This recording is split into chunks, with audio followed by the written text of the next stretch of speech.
Hello, everyone, and welcome to another edition of LPL Market Signals. Jeff Buchbinder here, your host again this week, this time with my friend and colleague, Quincy Krosby. Quincy, thanks for joining today. How are you? Fine, thank you. Thanks so much for inviting me. I appreciate it. So much going on. Oh boy, is there.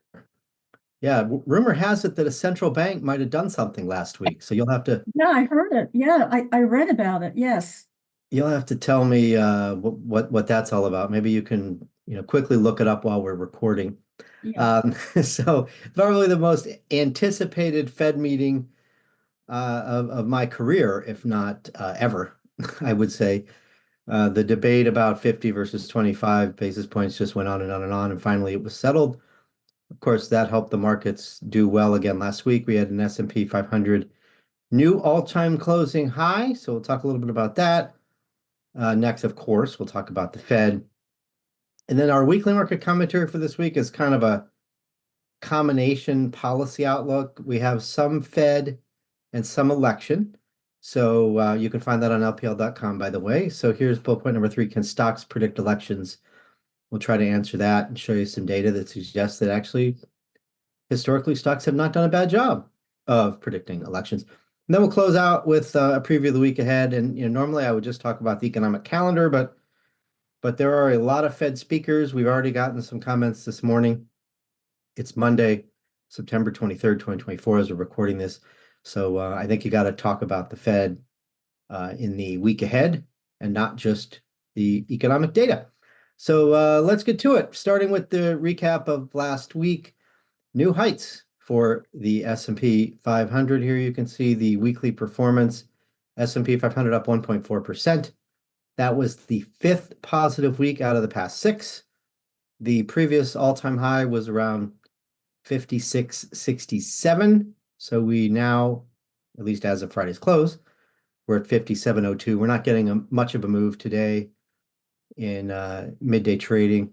I think there's two things that stand out here, at least in domestic equities. Number one is the small caps. Of course, small caps tend to do well when the Fed cuts rates. A lot of people have been talking about that. I might argue that a lot of that gain was priced in ahead of time, but we can talk a little bit about small caps. And then the defensive sectors did not do very well last week. So I think that fits with the narrative, Quincy, that the market is pricing in a soft landing. What do you think? Anything domestically jump out at you? Is that a fair assessment of the pattern of sector performance last week? Well, certainly if you're going to be looking at consumer staples versus consumer discretionary, I think discretionary started to move ahead again. Remember that consumer staples were gaining when the market was worried about the labor market and the strength of the overall economy.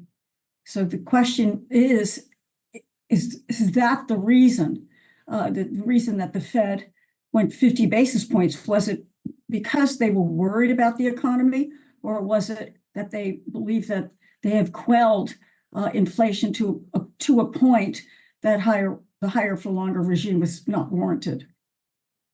Consumer discretionary is actually now again moving ahead, and that's forward looking, it's growth oriented, and that's what we want to see.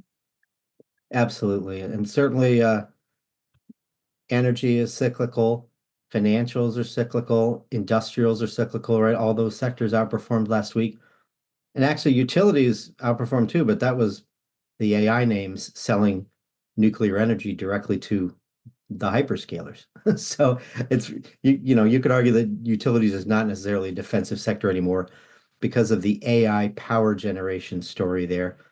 But nonetheless, high level cyclicals and higher, more market sensitive sectors, let's say, did better last week. I also, Quincy, thought the emerging markets strength last week was interesting. Outperformed the US. You've talked about this. A lot of people think that EM is a great rate cutting play. What do you think? Well, normally, historically, when the Fed actually begins cutting rates, not just suggesting they're going to cut rates, but actually does it, emerging markets tend to get a bid for a variety of reasons. One is that overall, when the Fed cuts rates, especially at 50 basis points, it eases global financial conditions. The dollar, US dollar, typically not weakens necessarily unless it believes that the economy is weakening, and that's why the Fed engineered a rate cut at 50 basis points. But nonetheless, the dollar doesn't go jumping back higher unless, for example, it looks as if inflation hasn't been quelled. The point here is that what it does, it softens the US dollar. It allows emerging markets that hold dollar-denominated debt to service that debt, obviously, much more easily with a weaker or softer US dollar. Similarly, commodities priced in dollars become more attractive. If I'm importing and I'm an emerging market, I have to import, say, energy, I have to import crude oil. It's going to be more helpful. And overall, historically, when the Fed begins to cut rates, emerging markets tend to have a strong underpinning. I want to add here, if I may, introduce China. It still is counted as an emerging market, as we know. And the fact is that what we're seeing right now, as we do this call, is that China has been given almost a monetary olive branch, only because they have been under pressure as far as their currency is concerned. They're in a deflationary cycle. And so when the dollar was so strong, it put pressure on the currencies in emerging markets. I'm not going to add all of them, but China was one of them.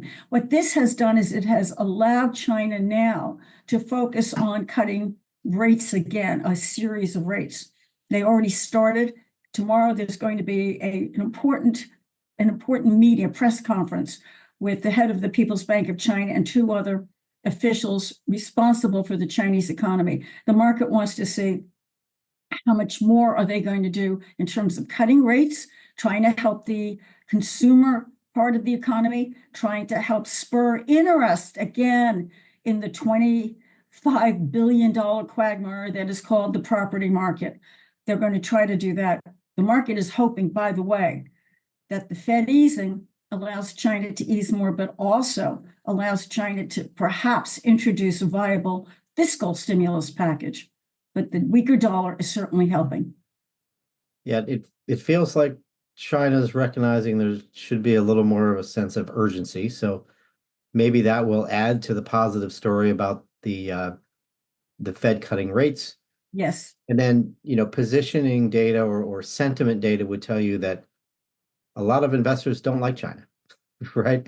And maybe the weak hands have already been forced out and you get a bounce. So that certainly is a sensible approach, but probably more of a trade, as you it's a often trade, say. but they're also buying. They've created, offshore, they've created institutions that their job is to come in and buy Chinese equities, by the way. So that's why, even this morning I looked at the market just based on the 14-month repo, 14-day repo market. They cut rates. And the question is, the equity market following that, or do we have some hands going in and buying some Chinese equities to spur interest in the China story? Yeah, it doesn't feel like the best time to go long China right ahead of the election and all of the rhetoric around trade and, winning political points by being tough on China and all that. But, it's seemed to have worked last week. Maybe it'll continue to work here for a little longer. We'll see. So thanks for that, Quincy. You mentioned commodities. And the bond market actually is really interesting this week, where you saw the 10-year yield rise a little bit.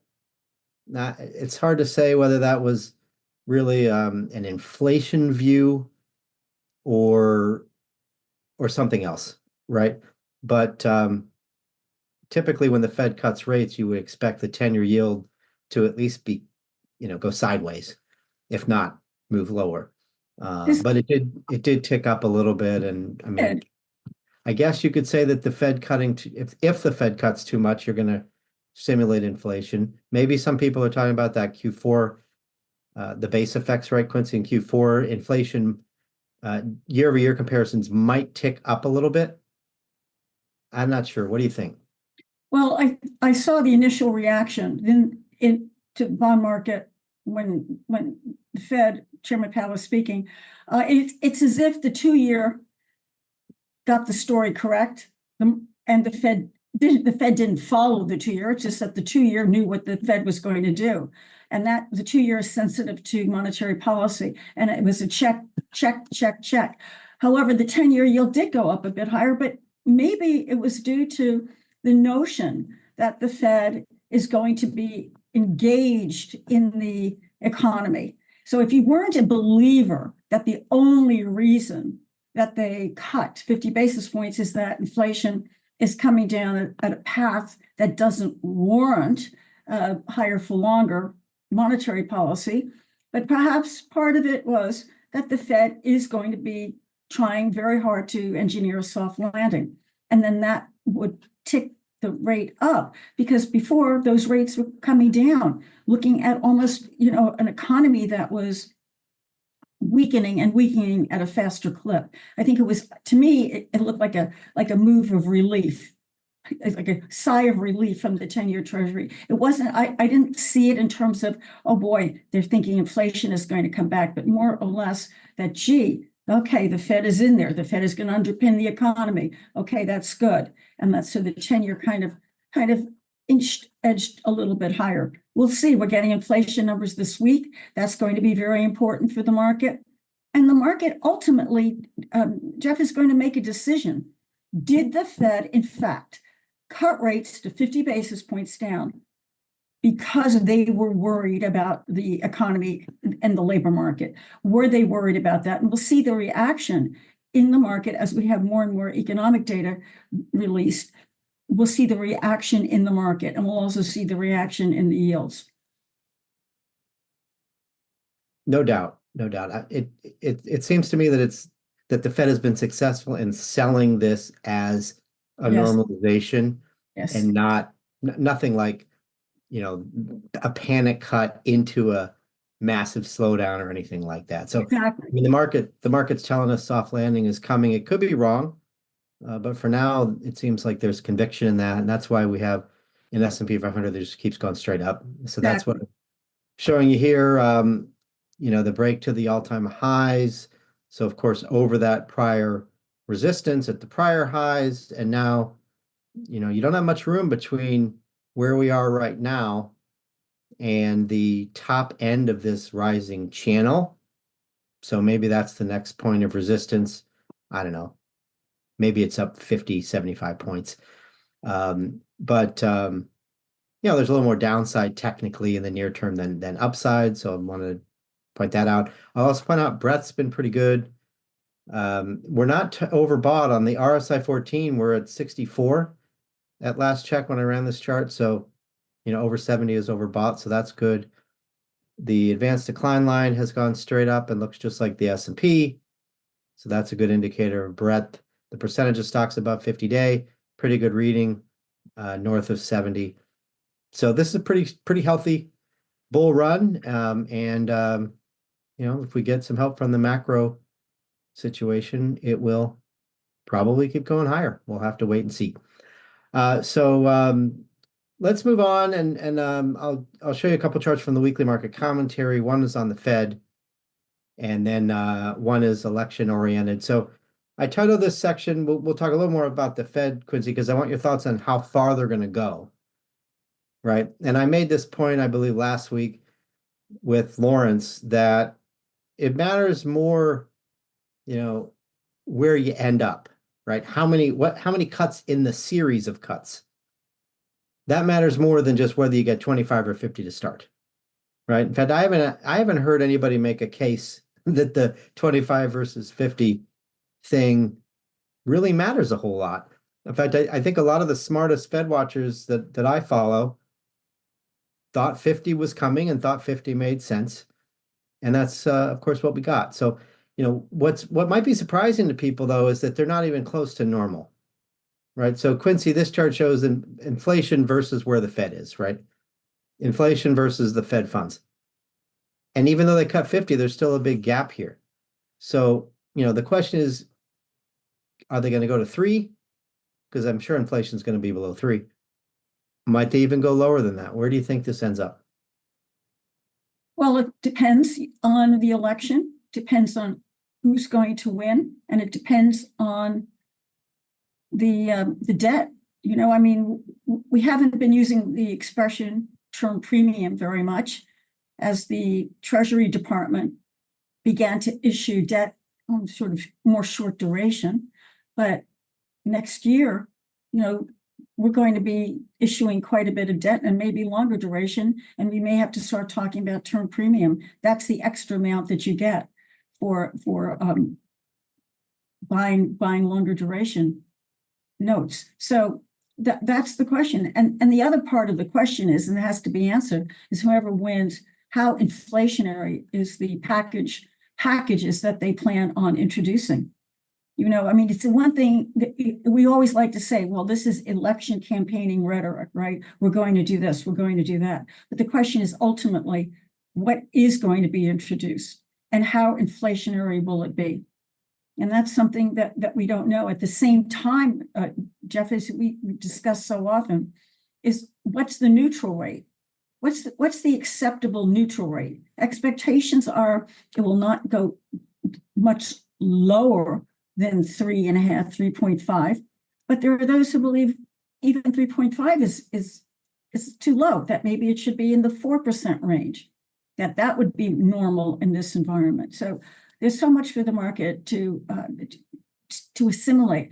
My view on it is that the Fed doesn't know.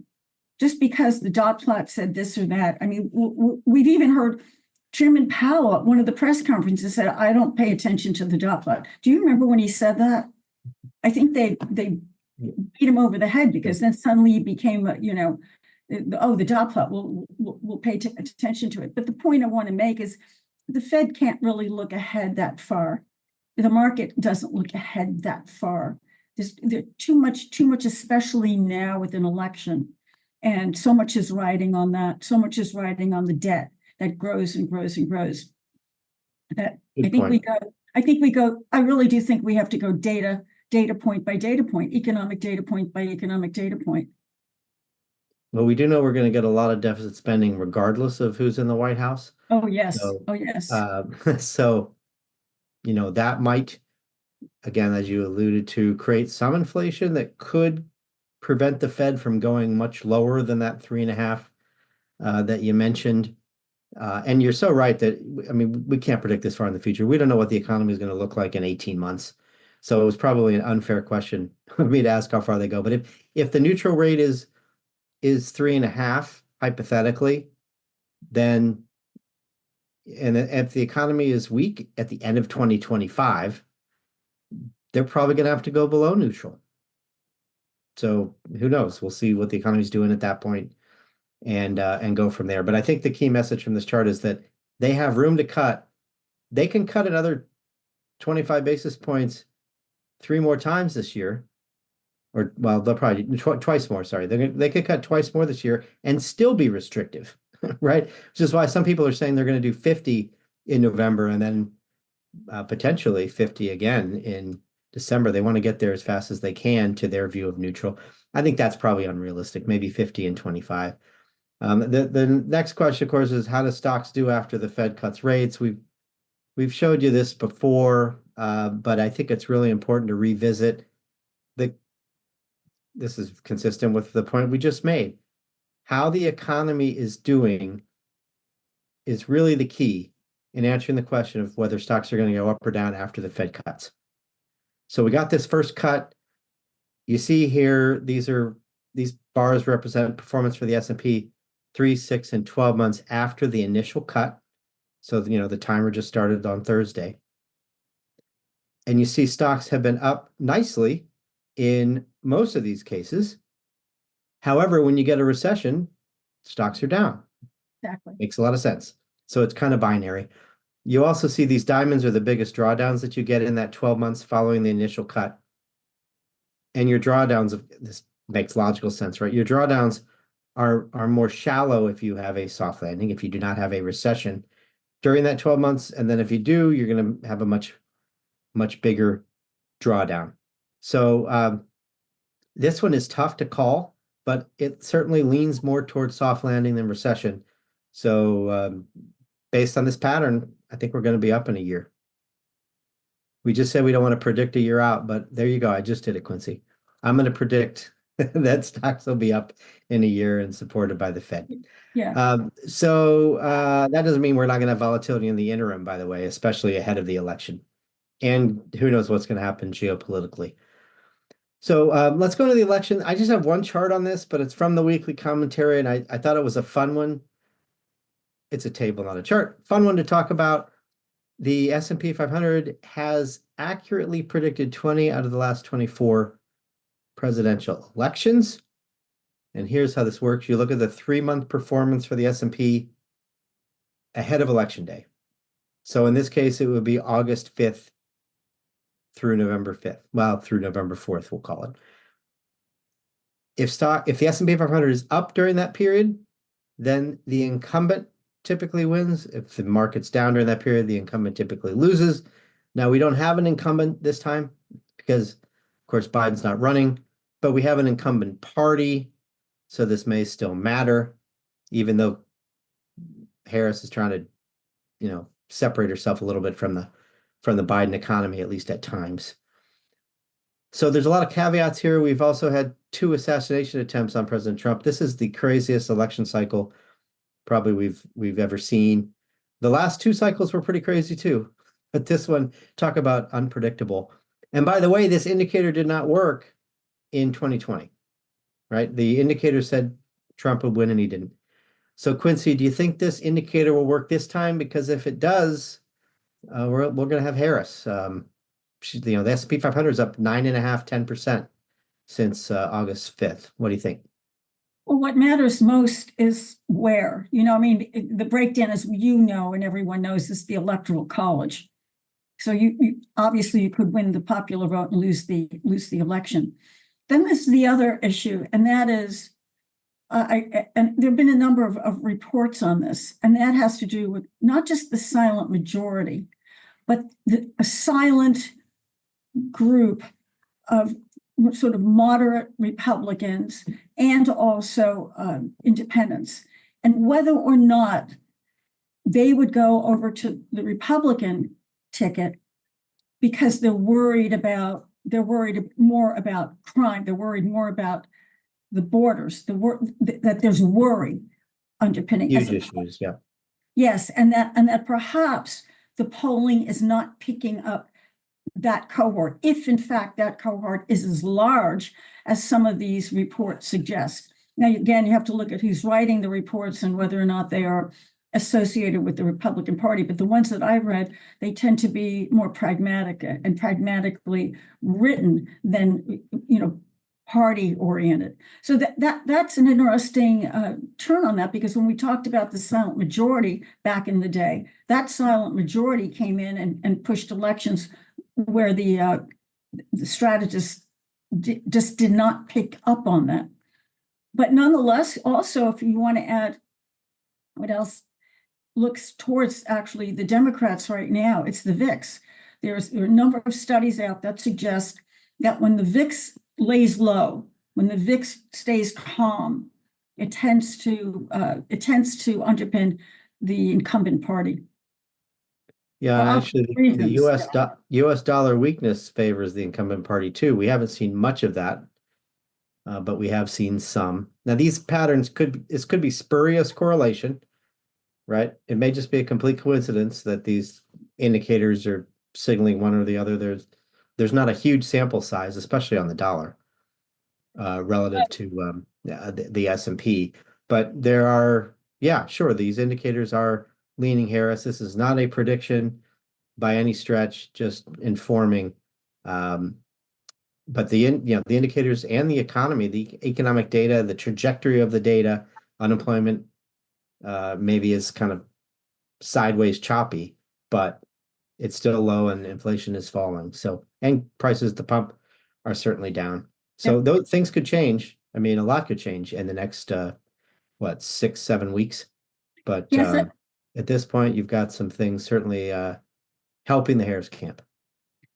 one other thing I want to add about the dollar, because this is quite important because there's going to be an awful lot about it in mid-October when the BRICS get together in Russia. And the reason I'm mentioning this is that the hegemony of the dollar, of the US dollar as the world's reserve currency, has always been an issue for the BRICS. And everyone, I think, on this call knows whom we're talking about with the BRICS. Russia actually created the BRICS organization. But the whole goal has been to push the dollar off of that pyramid and allow other currencies to come in, namely the yuan, the Chinese yuan. The reason I'm mentioning this is that there, in the news, you're seeing an awful lot of questions regarding the weakening of the dollar, or softening. I would call it softening of the dollar now. And the question that is posed in some of these articles is this part of a campaign to oust the dollar as a reserve currency, not to mention the major reserve currency in the world, as opposed to the fact that because the Fed is easing, typically when a central bank is easing, the currency eases against other currencies with the currency's trading partners. In our case, it would be if the market thought that the Fed was actually going to cut more rates over the course of this year because of concerns over a weakening economy, the dollar would probably ease as well, unless, for example, the European Central Bank decided that they had to cut even more. But my point is, there's an economic reason that the dollar is, I would have to say, modestly weakening, softening a bit. It is due to normal economic conditions and financial conditions, and that is to say that the Fed has given us a 50 basis point rate cut. And if the market believes there's going to be more, the currency market will follow that. The currency market is going to follow the economic data.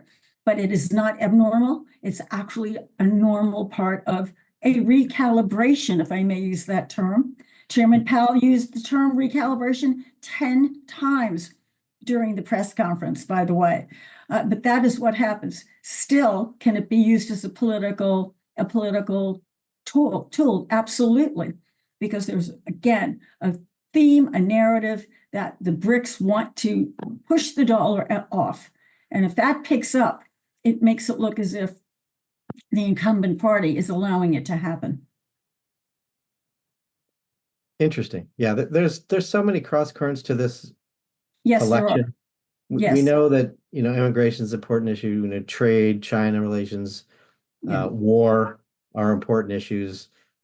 Obviously, there are important social issues and abortion. So, take this pattern, this historical pattern with a little bit of a grain of salt. But this does capture it's the economy, stupid, and the economy matters. And, things are starting to get a little bit better on that front here, certainly over the last few months. So let's shift gears to just preview the week ahead. Hey, we got the PCE, and I think that's probably the most important data point of the week. Quincy, thoughts there or on anything else that investors should be paying attention to this week? Yes, absolutely. The durable goods number, and especially the component within that looks at capital expenditures, what companies are spending on. It's usually a good indicator of optimism or concern coming out of corporate America and what they're going to spend. The good news is, I think, that in the Personal Consumption Expenditures Index, I love to say that, the PCE coming out on Friday, the expectations for year over year, actually, the expectations, this is all of the analysts coming in with, and they come up with an average, a consensus estimate, is that it comes down yet again to a comfortable level that will underpin the Fed's decision to cut 50 basis points. Yeah, it does, based on consensus, suggest that the year over year is going to go a bit higher. Those are the base effects that we've been talking about, Quincy. Four. But the trend is still down, right? It's We the know, core PCE, the annual year-over-year core PCE. I just saw the number of the consensus. This is consensus estimates, by the way. right. Yep, It's not that it's going to happen. It's one snapshot of what the market thinks of core year-over-year. that's right. Excluding food and energy prices. It's still a good reading, even if whether it's 2.7, 2.6, 2.8. That's still where you want to be, and the trajectory is lower. Of course, that made the Fed more comfortable cutting the 50 basis points last week, and it could mean they cut 50 again. We'll have to see what this and other data look like between now and I think it's the day after the election. I believe it's November 6th. Is Yeah, that right? yeah. The next meeting. Yeah, it's still a ways off. A very interesting time to have a Fed meeting, right? When they're, when everybody's sleep deprived because they've been watching election results overnight. But anyway, that the data is going to matter. The Fed's going to be data dependent, and we'll have this 25 versus 50 debate again, I'm sure, in a few weeks. So let's go ahead and wrap there. Quincy covered a lot of ground, certainly a lot of topics that I know many of you are interested in, especially the Fed and the election. So Quincy, thanks for sharing all your insights. Thanks to all of you for listening to another LPL Market Signals. We appreciate your support, and we'll talk to you next time. Take care, everybody.